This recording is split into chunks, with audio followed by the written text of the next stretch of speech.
Chair. Fine, you are all welcome. We will then proceed straight away to administration of oath.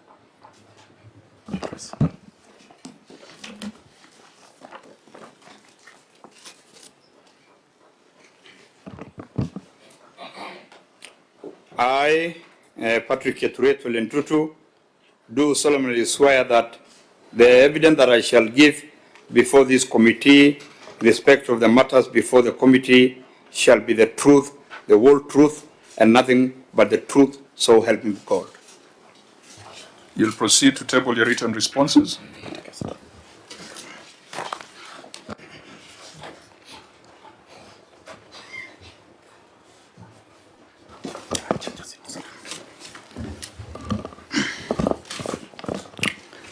Honorable Chair, Mr. Chairman, sir, I hereby table the following document before the committee. Management response and accompanying annexures on the report of the Auditor General on County Executive for the year 2024-2025. Management response and accompanying annexures on the report of the Auditor General on the receiver of revenue statements for the County Executive for the financial year 2024-2025. Management response and accompanying annexures on the report of the Auditor General on the County Revenue Fund for the County Executive for the financial year 2024-2025. Okay, Auditor General, can you confirm that you have reviewed the responses and you're ready to proceed? Yes, Chair, we have reviewed the responses from the management and we are ready to proceed. Okay, Clerk of the Senate, is the county compliant in accordance with our rules of procedure? Yes, Chair. Yeah. Fine, so I think then we will proceed. Perhaps these are some of the neatest documents we have seen. And I hope that we should not judge the book by the cover. Yes. The taste of the pudding is in the eating. So let us proceed and do the eating. Now, maybe just a preliminary matter before we proceed. Today we are very fortunate that the top leadership of the Senate is also here. Our leader of minority is here. His deputy is here, Senator Wambua. Our whip is here, Senator Ledamo Lekina. And his deputy is here, Senator Sifuna. The deputy whip of the majority side is also here. I think this underscores the importance that the entire Senate places on the activities of this committee, on the work of this committee, and it also underscores the confidence that the entire House has in this committee. There could be matters in the public domain, but we didn't want to discuss allegations that have been made in the media. But we are very happy that in terms of intergovernmental relations, governors have agreed to appear before the Senate. The governor of Narok is here. The governor of Kitui is also appearing before the Public Investments Committee. I'm happy that you governors have refused to join the peer pressure, the bandwagon, where like school children, you meet somewhere and say, twende tuchome dom. And then wengine wanachoma dom, na wengine wanafanya the right thing. So in as much as it is not a favor to the Senate for you to appear, but in light of what's been going on in the public domain, I think we want to encourage you, Governor of Narok, to continue being faithful to the oath that you swore, to continue being faithful to what the Constitution requires of you. That is the least we expect of a governor. So we hope that other governors are going to follow suit. It is not optional. It is not a favor to us. It is a duty that we have to the public and to the people that we represent. And I think that as the House resumes today, at 2:30 we'll be going to the chamber for resumption of Senate business. We can commit that we shall fight for counties to get 450 billion. And we shall put up a strong fight as members of the Senate. The vigor and zeal with which we are going to fight for the 450 billion is the same vigor and zeal with which we are going to oversight and demand accountability. On our part, we promise governors, whether we like you or not, or whether you like us or not, that we shall continue fighting for more resources to go to counties. We shall continue fighting to ensure that we got proper laws, and we are going to discuss something here around Kera, and you'll see the kind of perspectives that the Senate has and the attitude that the Senate has. So with that, the governor is here, so we perhaps if we talk about governors not coming before the Senate, it will be irrelevant. But I would like to give my leaders an opportunity, if there's something that they would like to say, just briefly, before we get into the main business that has brought us here today. Senator Wambua. Thank you, Chair, for allowing me to go first on this. And thank you for recognizing that the governor of Kitui County is one of the governors was decided to defy the illegal and immoral direction given by a body called the Council of Governors. He is appearing before PIC, and I would want to go and process the audit queries for Kitui under PIC. So, Chair, as I leave to join my colleagues in the Public Investments Committee, allow me to also go on record and really congratulate the governor of Narok for doing the right thing, for appearing before the Senate Committee on Public Accounts, and to face the audit queries that have been raised by the Office of the Auditor General, not for himself, but for the people of Narok. This is the right thing to do. And Chair, I am a very disturbed leader today that the Council of Governors, in their wisdom, would sit down and issue the kind of statement that they issued yesterday. It's the most unfortunate statement coming from an entity bringing together heads of governments in our counties. It's unfortunate, it's shameful. Because, Chair, by that statement, what the Council of Governors is doing is that they have taken it upon themselves to prescribe a suspension of the Constitution, the Council of Governors. This is the biggest affront to the Constitution since 2010. But I want to assure the governors, wherever they are, in their retreat, I hear they are retreating in Kilifi, maybe in the beaches swimming or whatever they are doing, I'm not sure. But I want to assure the governors, wherever they are, that the Senate of the Republic of Kenya, under the leadership of these leaders here and these senators here, and the Speaker of the Senate, Amason Kingi, we shall not be bowed. We shall soldier on. The deadline, the constitutional deadline for consideration of audit reports remains 31st of March. The governors can say what they want to say. Those who want to appear can appear. Those who choose not to appear can choose not to appear. But the constitutional timelines and the provisions of the Constitution shall be adhered to by this Senate under this leadership to the letter. Chair, I thank you for the opportunity.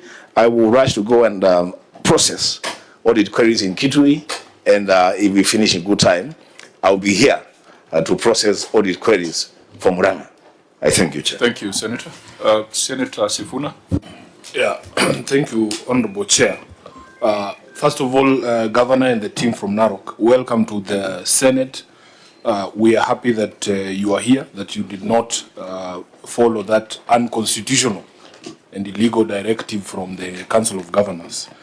Chair, the most disappointing thing for me was not really what the statement was saying.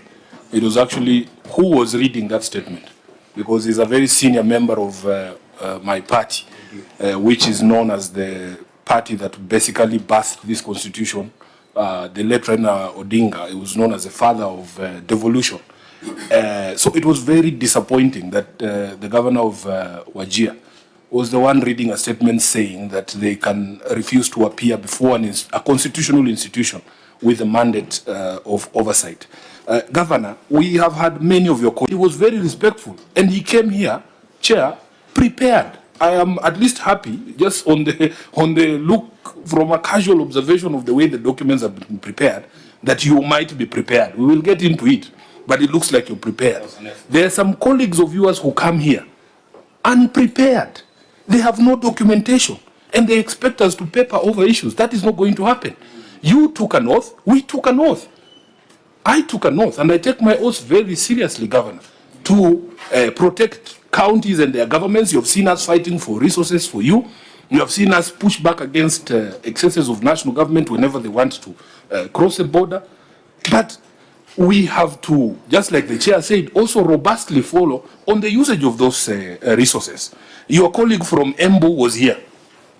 She admitted herself under oath that the county government of Embu took 10 million shillings from the KIPES fund to sponsor a border event, a public rally. She admitted it. That was not Sifuna. That was not this committee. We are not the ones who told her to raid the KIPES account for money. It's an illegality, and she confirmed herself. If that is what they are calling, that somehow some of us are advancing political interest, we are not the ones who sent her to take money. Number two, Chair, Bungoma was here. In their own documents, and I want the leadership to understand this. Bungoma brought us court papers in which they are telling the court that the county government of Bungoma used 4 million shillings to light a Christmas tree in September. Court documents. They themselves prepared those court documents. They are the ones telling the court. Vihiga was here. They told us there was a bash for the speaker's residence, and they took money that could have helped the people of Vihiga. 5 million shillings for a bash for the speaker's residence. That was not Sifuna. That was not any of the members of this committee. They admitted it themselves. Governor, if honestly speaking, we are expected to paper over such issues, to ignore such issues, then what is oversight? What is oversight? We give you the money, you use the money, you have to account for the money. Yeah? So, when we hear statements from the Council of Governors saying they will not appear here because we embarrass them, they embarrass themselves by the things that they are doing with the public resources that they've been given. It is embarrassing that a county can spend money on frivolous things like those. It is not Sifuna who expended that money.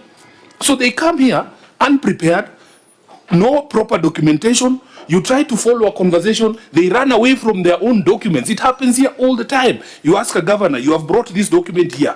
They are financials, Chair. They are financials, they run away. Have you disclosed your pending bills? Oh, today they say, oh, we have a separate document, but they run away from their own financials that they submitted to the Auditor General. So, Chair, for me. Someone said he left his glasses at home. Another one, yes, came here, and when we showed the document he has presented, and the chair requested him to read, he said, oh, today I can't see because I left my glasses at home. That's the same person calling us the extortionist, Chair. The same person. He came here, and when we had meetings, we had multiple entities before us. We had to finish with one and then go to his entity. He ran away. He ran away.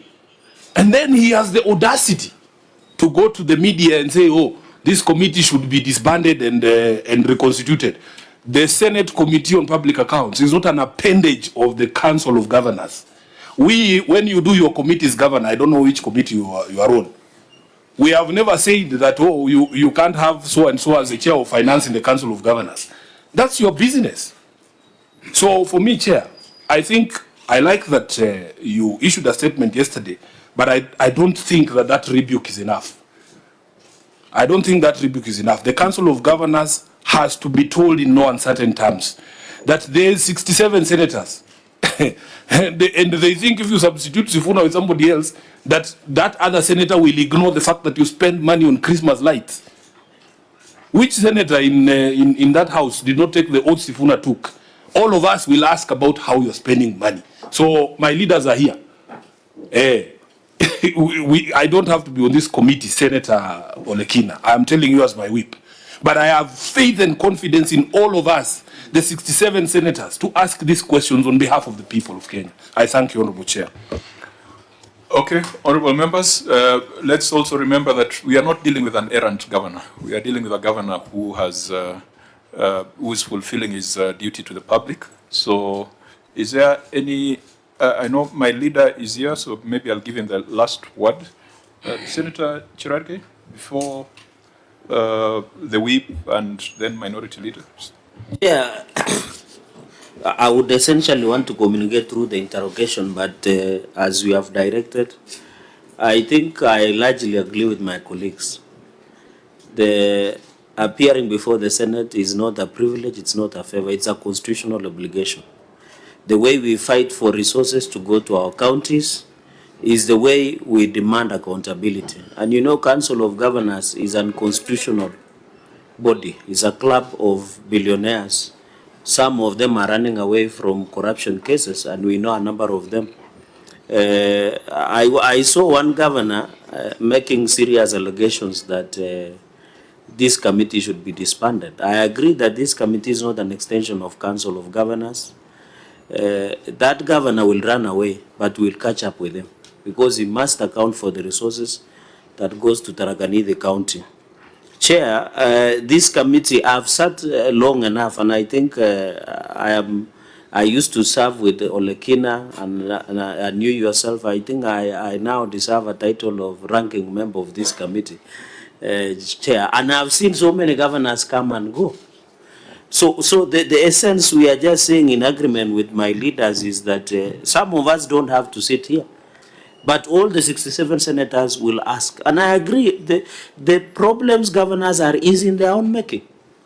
When you come with and buy seedlings of 55.9 million in a drought area like Mandera, and when we ask you why would you prioritize water seedlings over water tracking, you tell us that Mandera is, these seedlings are rain-fed. Then those are the questions we ask, Chair. When we ask why there is misallocation or the issue of 3.6 on Christmas tree and many other issues, we just ask because those are the making of what the county governors have done. So my own opinion is very straightforward. We will take no prisoners. Any governor who appears here will deal with you the way you have allocated the money. And I want the way, and I was surprised that Ahmed Abdullahi, the Council of Governors chair, was reading a statement, and he's one of the people in my own recollection who has even refused to appear before here.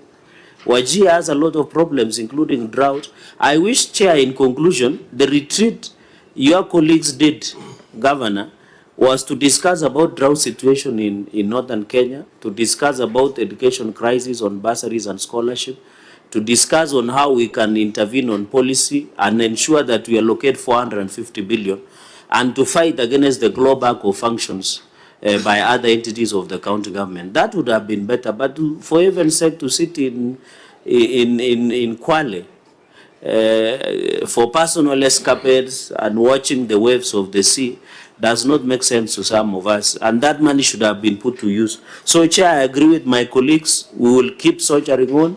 The issue of accountability is not optional. It is not a privilege. It's not a favor. It is a constitutional obligation, Chair. So, as a committee, under your guidance, we agree with you in totality, and I want to take note of the presence of Governor Ntutu, and I think Governor Kitui Malombe, for refusing to be part of the peer pressure to undermine a constitutional body by the NEM Parliament.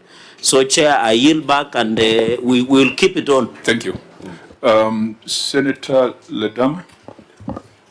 Thank you, Mr. Chairman. Mr. Chairman, let me appreciate my governor for appearing and adhering to the fiduciary responsibility that the people of Narok have entrusted him with. Mr. Chairman, unity of the governors will not shield them from corruption. It will not shield them from accountability, and it is important for them to realize that the law is very clear. The Constitution and our Parliamentary Powers and Privileges Act, Section 19, is quite succinct. It actually stipulates clearly that when a witness is called before Parliament and fails to appear, that witness will be held personally responsible and personally liable. It is not going to be a collective responsibility. This is what these governors are failing to understand. You know, yesterday I was listening to the governors making that statement, and I'm happy that my governors come here, because what I saw was arrogance, I saw self-preservation, and that is not leadership. Leadership is about service delivery. And that is what I hope that the other governors will be able to understand. You know, these are things that will come and go. You know, I spoke to one of the leaders who spoke yesterday and asked him.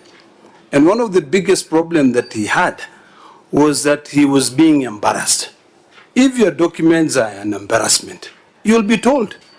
You know, this Senate holds the truth like a loaded gun, ready to shoot at any given time. So it is important for the governors to know out there that as far as accountability goes, this Senate recognizes the fact that failing to hold someone accountable is ultimately an act of selfishness, and we cannot trend in those directions.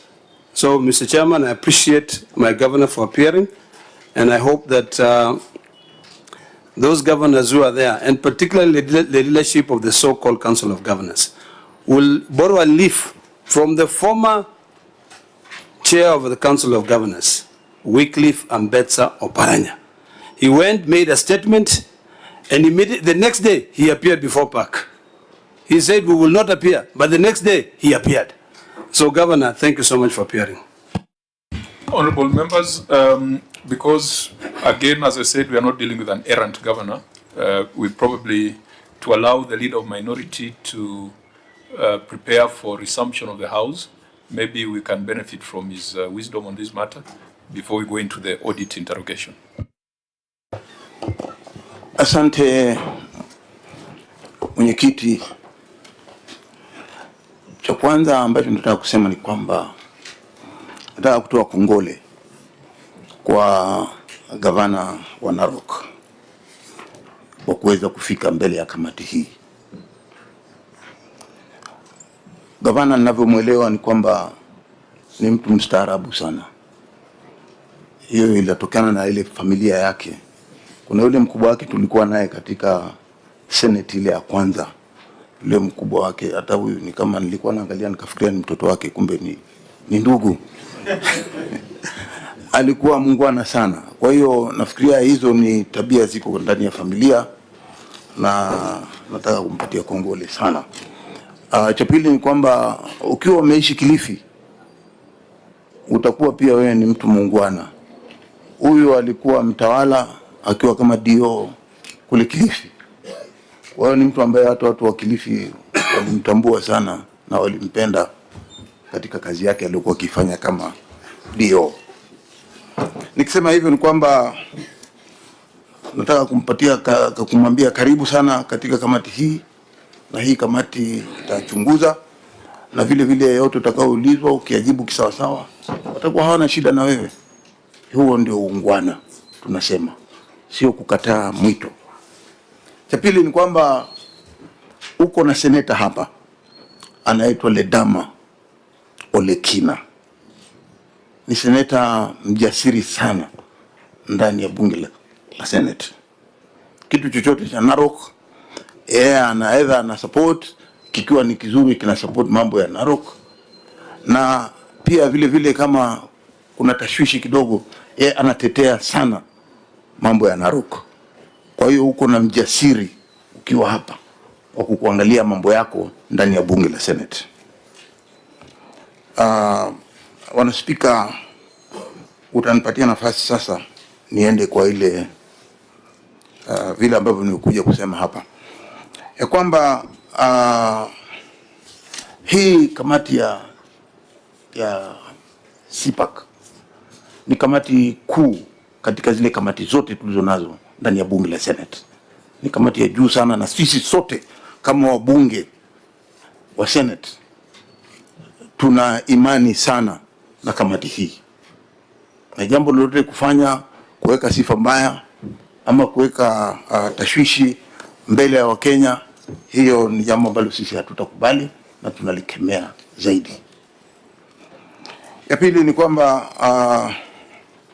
wale ndugu zako wameketi Kilifi hivi sasa. Inaonekana Kilifi sasa ndio mahali ambapo ikitaka kutokea kitu kila mtu anakimbia Kilifi. Sasa nafikiria tutaambia gavana pia kule na yeye aweke break.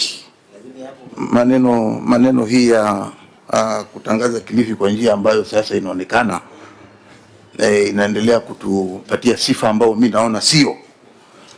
Wale wakiwa kule wamekuwa na msemo ama walipitisha msemo fulani ambao ulighadhabisha kila Mkenya ambaye ana imani na bunge la Senate. Cha kwanza ni kwamba kukataa kufika mbele ya kamati hii ni ukiukaji wa sheria, na kamati inaweza kuchukua hatua hiyo. Kwa hiyo si jambo zuri kukataa kufika mbele ya kamati hii ya Senate ikiwa imekuita na wewe ni governor na wewe ndio mnatumia yale mapeni ama unatumia pesa zinazokuja katika mikono yako kama governor.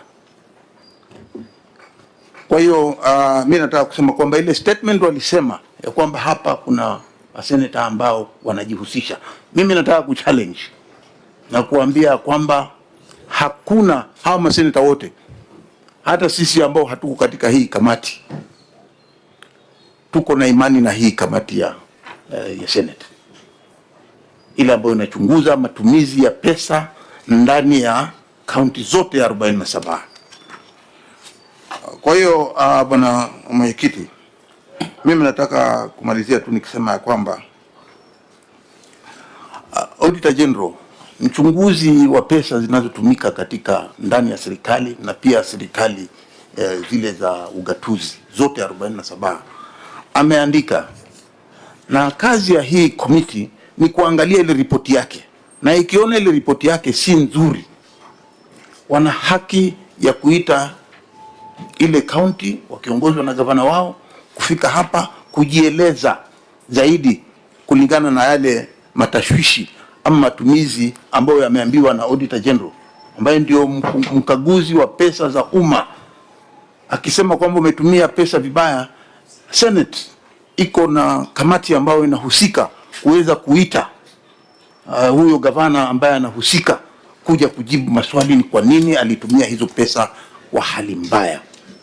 Na kama kuna ufisadi pia amesema huko nani, hii kamati iko na uwezo wa kusema kwamba uchunguzwe matumizi yale ya zile pesa.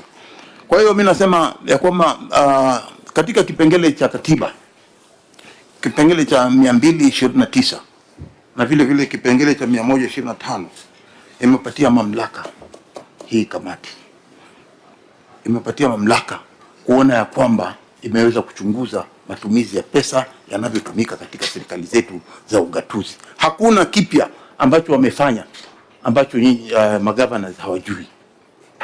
Sasa ile kongamano lao walilonalo, kama walikuwa na mambo mengi ya kusema, wangesema mambo hayo, lakini sio kuingilia kamati ya bunge inayohusika na uchunguzi wa matumizi ya pesa katika serikali zetu za ugatuzi.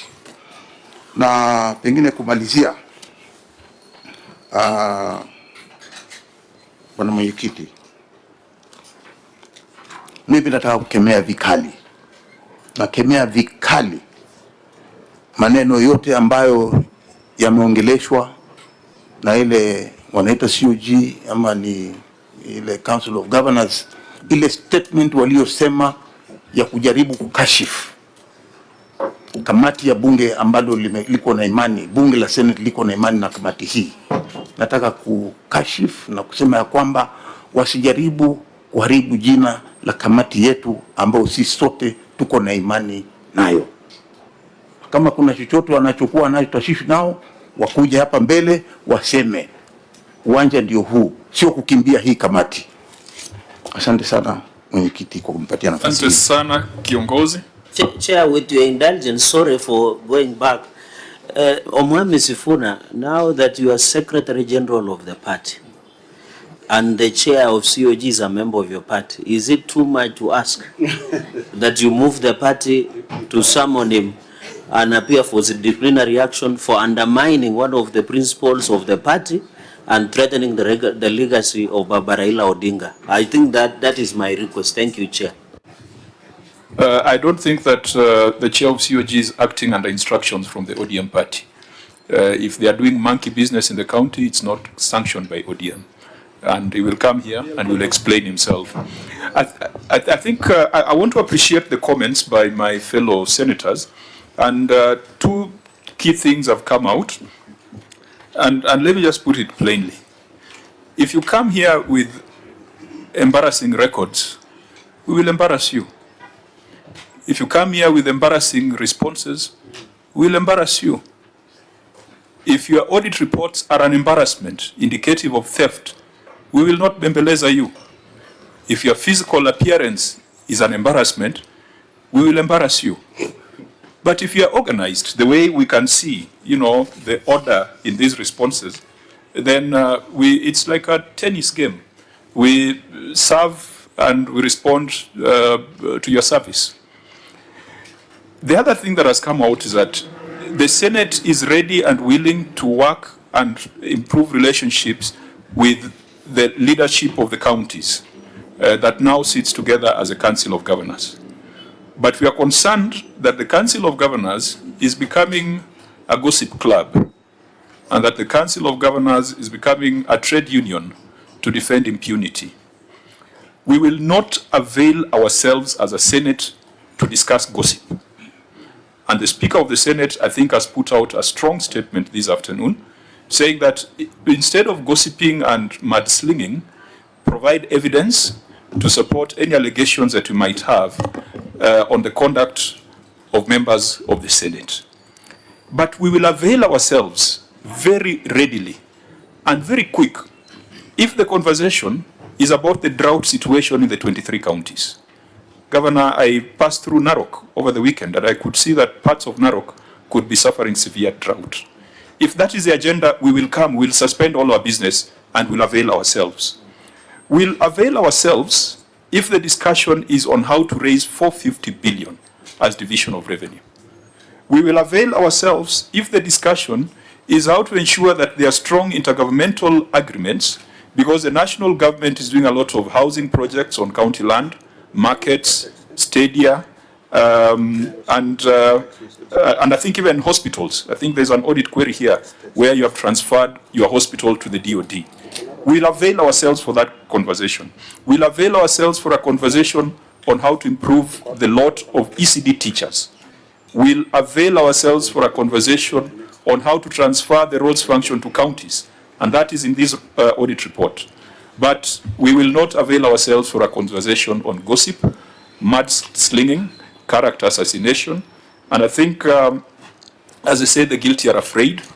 Anyone doing monkey business in the county should be very afraid of the Senate. But if you are doing the right thing, you should walk into the Senate confidently, the way the governor of Narok has walked to the Senate. Now let's proceed and test the confidence. Let's now eat the pudding, because we said that is where the proof is. Very nicely presented documents. Let's see whether we can judge this book by the cover. Because of time, we had already gone through this report and the Auditor General has taken us through. We are not going to waste time on accounting issues. But there could be 3 or 4 issues that we must deal with. One, and take note, is on pending bills. 2, we'll look at a few projects. 3, there is this audit query on county spending money on Kera roads. 4 will be contributions to pension schemes. 5 will be grounded assets. And 6, on the receipt of revenue, we'll look at the issue of caps. There is an audit query there. I think if we deal with those, the rest of the issues, we can take the written responses. Honorable members, if that is in order, then I can direct us straight away to the issue of pending bills. It is implied under issue number 2 on unsupported expenditure on rentals or produced assets. But Auditor General, as we had discussed earlier, you did not highlight the